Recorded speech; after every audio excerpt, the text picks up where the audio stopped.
Melihat dengan hati, mendengar dengan hati, berbuat dengan hati. Mata Sri Kandi bersama Misty Malik. Ya, dear listener, kita masih kehadiran seorang narasumber yang mungkin sama dengan yang minggu lalu.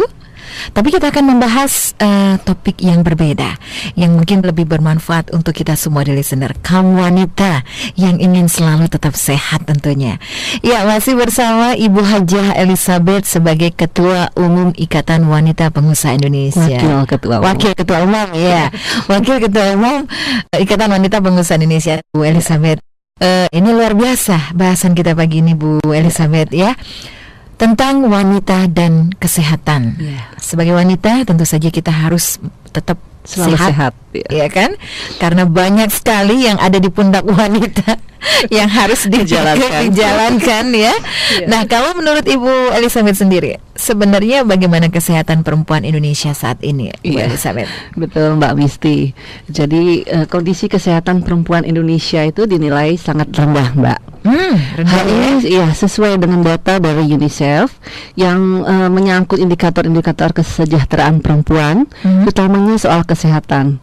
Di dalam Human Development, Mbak, Indeks Pembangunan Manusia, terlihat bahwa posisi Indonesia itu masih rendah sekali dibanding dengan negara-negara Asia lainnya.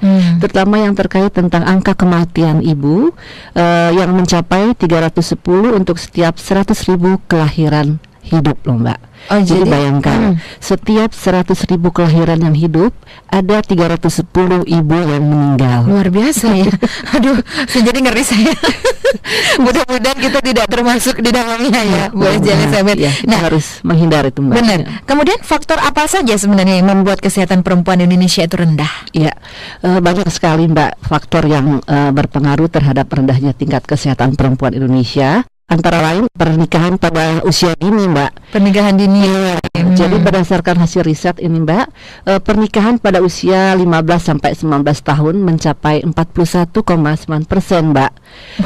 Banyak juga itu yang masih muda berarti. Tapi masih ada yang lebih muda lagi, Mbak. Ya, ini di usia 10 sampai 14 tahun ada sebesar kira-kira 4,8%. Iya. Pernikahan pada usia sangat muda ini cenderung lebih tinggi di pedesaan, Mbak. Benar. Kelompok perempuan yang tidak bersekolah, gitu ya. Kelompok tani atau nelayan, serta masyarakat yang berstatus ekonomi rendah. Mungkin jadi pedalaman pedesaan gitu ya, Bu. Betul, yang sekolah pendidikannya memang masih belum tercapai. Pernikahan di bawah umur memperpanjang rentang usia reproduksi perempuan, Mbak.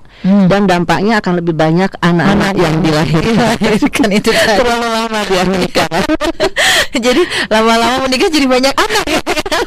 Itu yang harus waspada. Selanjutnya apa lagi, Mbak? Yang berikut, Mbak, adanya rendahnya pendidikan perempuan Indonesia. Dari data statistik itu tahun 2010 menunjukkan bahwa 50,37% perempuan Indonesia itu berpendidikan hanya SD, Mbak. SD.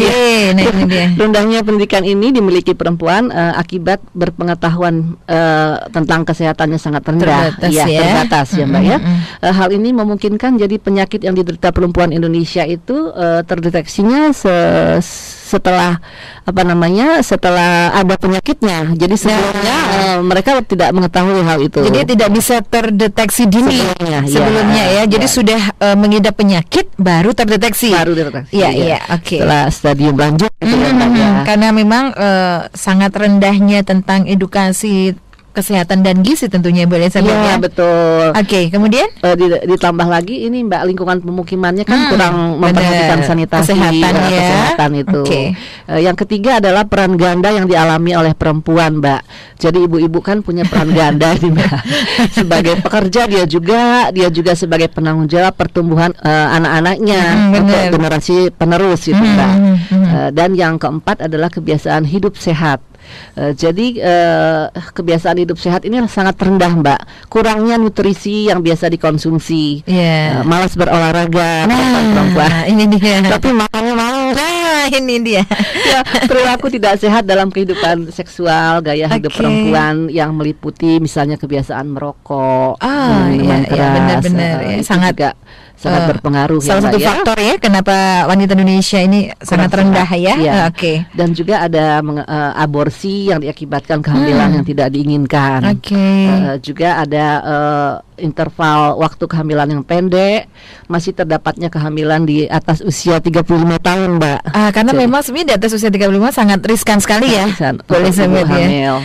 Kadang-kadang juga sekarang masyarakat Indonesia kalau yang di pedalaman kecil-kecil anaknya setahun udah hamil lagi, setahun udah hamil lagi, setahun gitu rentannya terlalu pendek. Itu ada juga asuhan antenatal itu, Mbak, penerimaan program KB masih rendah. Itu merupakan faktor penyumbang rendahnya tingkat kesehatan perempuan Indonesia. Nah, ini memang salah satu tugas dari organisasi IWAP ini sebenarnya yang memang di mana sangat konsen sekali terhadap segala macam bentuk yang dimiliki perempuan ya.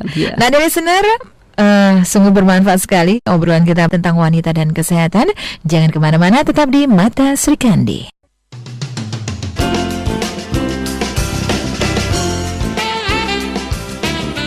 Mata Sri Kandi.